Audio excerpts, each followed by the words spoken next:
बाजार बंद होने के बाद मजबूत नतीजे पेश किए हैं बजाज ऑटो ने। आय रही है 12,800 करोड़ के आसपास, पौने 6% मजबूत।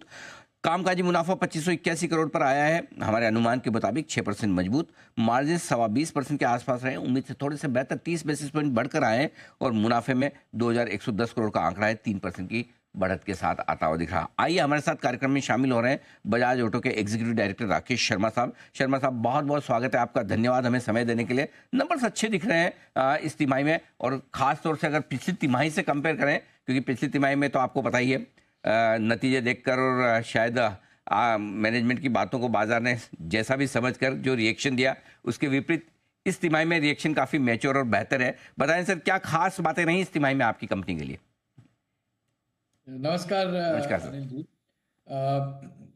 ये तिमाही में सबसे बड़ी चीज ये है कि ये 5th सक्सेसिव क्वार्टर है जिसमें बजाज ऑटो ने 20% से ऊपर का एबिटा मार्जिन दिया है। और दूसरी चीज है इसमें, इस क्वार्टर में एक्सपोर्ट्स जो है, मेरे ख्याल से 9 क्वार्टर्स के बाद 500,000 यूनिट्स और $500 million एक्सपोर्ट्स ने क्रॉस किया है।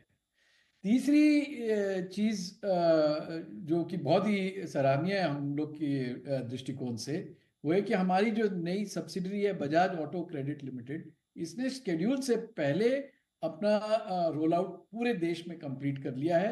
और अब बजाज 2 व्हीलर और 3 व्हीलर फाइनेंसिंग में इसका 70% शेयर है। और इस क्वार्टर में, क्वार्टर 3 में, बजाज ऑटो क्रेडिट ने एक प्रॉफिट भी पोस्ट किया है। अपने पहले ही साल में उन लोगों ने इस क्वार्टर में एक प्रॉफिट भी पोस्ट किया है।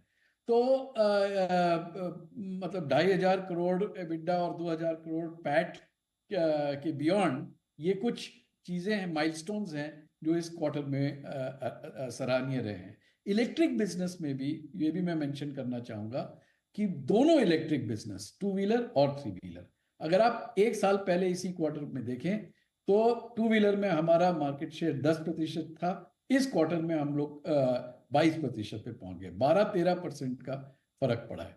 3 व्हीलर में पिछले साल इसी क्वार्टर में हमारा मार्केट शेयर 13% था, अब 35% पहुंच गया है। 22% का 5 परसेंटेज पॉइंट्स का मार्केट शेयर में इंक्रीज हुआ है। बिल्कुल सर, इसी और ये जो इलेक्ट्रिक बिजनेस है, ये सेल प्रोक्योरमेंट और R&D वर्क के कारण अब रेड से ग्रीन में आ गया है। हम लोगों ने 35 सीरीज लॉन्च किया है चेतक में, जो कि जिसकी वजह से अब हम लोग एबिटा ब्रेक इवन पे पहुंच गए हैं। एब्सोल्युटली सर, इसीलिए मैंने आपसे पहला सवाल नतीजों पर और मार्जिन इस पर नहीं किया, क्योंकि वो तो सबके सामने होते हैं, लेकिन कई सारी ऐसी हाइलाइट्स होती है जो आप मैनेजमेंट के तौर पर अच्छे से जानते हैं, या प्रेजेंटेशन इन्वेस्टर्स प्रेजेंटेशन में होती है, जो आपने एकदम साफ तौर पर रखी है हमारे दर्शकों के सामने। 5 लाख से ज़्यादा यूनिट्स फिर से बेची है एक्सपोर्ट के तौर पर, लगातार 6 तिमाहियों से 20% से ज़्यादा EBITDA margin. Bajaj auto credit वाली जो आपकी कंपनी, उसका पूरा रोल आउट हो चुका है देश भर में। और सबसे सरप्राइजिंग और पॉजिटिव चीज़ है कि 2 व्हीलर में मार्केट शेयर 22% पहुंचना और 3 व्हीलर में 35% पहुंचना। एक और चीज़ जो आपसे जानना चाहता हूं, आपके पीयर्स के साथ में हमने उनके भी नतीजे देखे कल ही, और उनका ये मानना है कि रूरल डिमांड बहुत स्ट्रॉन्ग है अर्बन के मुकाबले में। आपको किस तरह के संकेत मिल रहे हैं दोनों ही मार्केट्स में, अर्बन और रूरल मार्केट में? देखिए, सबसे पहले तो मैं इसकी परिभाषा क्या है इसका साफ करना चाहूंगा कि ये अर्बन क्या होता है और रूरल क्या होता है।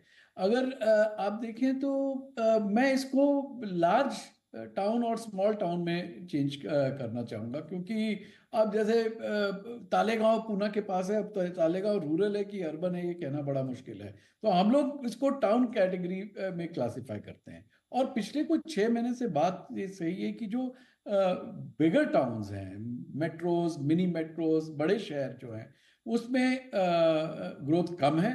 और जो छोटे शहर हैं, कस्बे हैं, उसमें ग्रोथ ज़्यादा है। अब डीप रूरल जो बिल्कुल गांव गांव है, वहां पे हम लोग को इतना ग्रोथ नहीं दिख रहा। लेकिन जो छोटे शहर हैं वो बड़े शहरों के मुकाबले बेहतर कर रहे हैं। तो मगर अगर आप टॉप 100 टाउन्स ले लें, शहर ले लें, और बाकी लेट्स से बैलेंस 300 शेयर ले लें, जो बैलेंस 300 हैं वो काफी फास्टर ग्रो कर रहे हैं टॉप 100 टाउन से। सर एक और चीज़ जो मैं आपसे हाईलाइट लेना चाहता हूँ, चूँकि two wheelers electric vehicle segment में आप बहुत तेज़ी से आगे बढ़ रहे हैं। आपने कहा टू व्हीलर में मार्केट शेयर 22% है, 35% थ्री व्हीलर में। अ, बजाज तो शोला है, ये हम सबको पता है। लेकिन ये बताइए कि आपके अब कंपटीशन में ओला नहीं, शायद टीवीएस है, राइट? टीवीएस आगे थोड़ा निकला है। क्या प्लान है आपका और क्या मार्केट शेयर आप टारगेट लेकर चल रहे हैं टू व्हीलर सेगमेंट को इलेक्ट्रिक व्हीकल्स के लिए? अनिल जी, हमारा एनिमी नंबर वन आई स्कूटर है। ओके। क्योंकि सब देखिए ना, सबसे बड़ा मार्केट तो वो ही है, और हुँ, बजाज ऑटो उसमें है नहीं। हुँ, तो और सबसे पहले जो कन्वर्जन होता है इलेक्ट्रिक टू व्हीलर में, वो आई स्कूटर से इलेक्ट्रिक टू व्हीलर में होता है।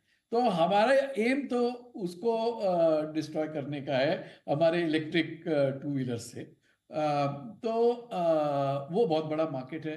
और हमने अभी अपना 35 सीरीज लॉन्च किया है। तो वो उसमें रेंज बड़ी है, storage space best in class है, चार्जिंग टाइम कम हो गया है। और एक और इशू होता था कि टेक फीचर्स कम माने जाते थे, उसमें tech features, touch screen, TFT, ये सब आ गया है। और इसकी वजह से जो अपर हाफ है ये इलेक्ट्रिक टू व्हीलर का, बॉटम हाफ में, मतलब 1 लाख रुपए से नीचे की प्राइसिंग में के सेगमेंट में हमारी ऑलरेडी लीडरशिप स्थापित हो चुकी है। इवन दो उसमें और सस्ते स्कूटर्स हैं, लेकिन चेतक ने अपनी वहां पे लीडरशिप स्थापित कर दी है। 1 लाख से ऊपर की जो प्राइसिंग है, जो हाई वैल्यू एडेड स्कूटर्स हैं, उसमें हमारी पोजीशन वीक थी। लेकिन 35 सीरीज जो अभी लॉन्च हुआ है एंड ऑफ दिसंबर में, और अब फरवरी तक स्केल अप होना शुरू हो जाएगा, वो हमको अपर 1 लाख से ऊपर के सेगमेंट में भी बिजनेस देगा। और उस दोनों के कॉम्बिनेशन से हमारा मार्केट शेयर बढ़ना चाहिए इसमें। और यही नहीं, C5 सीरीज जैसे कि मैंने आपको कहा कि वो एबिटा ब्रेक इवन के ऊपर पहुंच गया है। तो पहले क्या था कि आप जितना ज्यादा बेचो उतना ज्यादा लॉस होता था, लेकिन अब हम जितना ज्यादा बेचेंगे उतना उतना ज्यादा वो बॉटम लाइन उसका बढ़ेगा। इंटरेस्टिंग बात आपने की कि अब ज़्यादा बेचने में फ़ायदा है। लेकिन एक चीज़ और जानना चाहता हूँ सर, पिछली तिमाही के नतीजे और ये हमने जो देखे हैं, इस बार के रिजल्ट्स में थोड़ा फेस्टिव सीजन का भी योगदान रहा होगा। क्या समझा जाए सर, डिमांड के लिहाज से, इन्वेंट्री पाइलअप के लिहाज से, वर्स्ट इज़ बिहाइंड अस? आगे आने वाली तिमाहियाँ अब बेहतरी होगी, इससे खराब नहीं होगा, ये कॉन्फिडेंटली कह सकते हैं? देखिए, सामने क्या होने वाला है उसको देखने के लिए थोड़ा सा लॉन्ग शॉट व्यू लेना पड़ता है। क्योंकि अगर हम सिर्फ 1 महीने का परफॉर्मेंस देखेंगे या 2 महीने का परफॉर्मेंस देखेंगे तो हम गलत कंक्लूजन ड्रॉ कर सकते हैं। अगर ये साल हम देखें, तो जो पहले 6 महीने थे, मोटरसाइकिल इंडस्ट्री थी जो पूरी, वो 6% से ग्रो कर रही थी, मतलब अप्रैल टू जून तक का पीरियड। और उसके बाद अगस्त वगैरह में थोड़ा सा स्लिप होने लगी थी इंडस्ट्री, 5% भी पहुंचने लगी थी। लेकिन जो आपका ये फेस्टिव था, 36 दिन फेस्टिवल के जो थे, उसमें इंडस्ट्री ने 16% तक का ग्रोथ देखा। उसकी वजह से जो अप्रैल टू दिसंबर का ग्रोथ है मोटरसाइकिल इंडस्ट्री का, वो 8% के करीब पहुंच गया है। अब हम लोग इस डेटा को लेके आगे बढ़ना चाहते हैं, क्योंकि हम ज्यादा इसमें स्पेक्यूलेशन नहीं करना चाहते कि भाई क्या हो जाएगा, ज्यादा सिनारियो बनाने का मतलब नहीं है। तो हम यही सोचते हैं कि ये जो परफॉर्मेंस है 9 महीने का, 6 to 8% ग्रोथ का आउटलुक हमको नजर आता है कमिंग फ्यू मंथ्स में। सवाल तो बहुत सारे हैं, मुझे आपसे बहुत सारी बातें भी करनी है, लेकिन किसी दिन जब आप फुर्सत में होंगे, रिजल्ट सीजन खत्म होने के बाद, मैं फिर से आपसे समय लूंगा और पूरे बिजनेस आउटलुक पर विस्तार से बात करेंगे। लेकिन आज इस बड़े दिन रिजल्ट पर आपने हमसे बातचीत की, समय दिया और हमारे निवेशकों को गाइडेंस दिया। बहुत बहुत धन्यवाद sir, thank you so much. और धन्यवाद, शर्मा सर। आपकी फुर्सत के मुताबिक हम चलेंगे। अरे सर, सो नाइस और so kind of you. Thank you sir, thank you so much. मैं जल्दी आपको आमंत्रित करूंगा सर, बहुत बहुत शुक्रिया।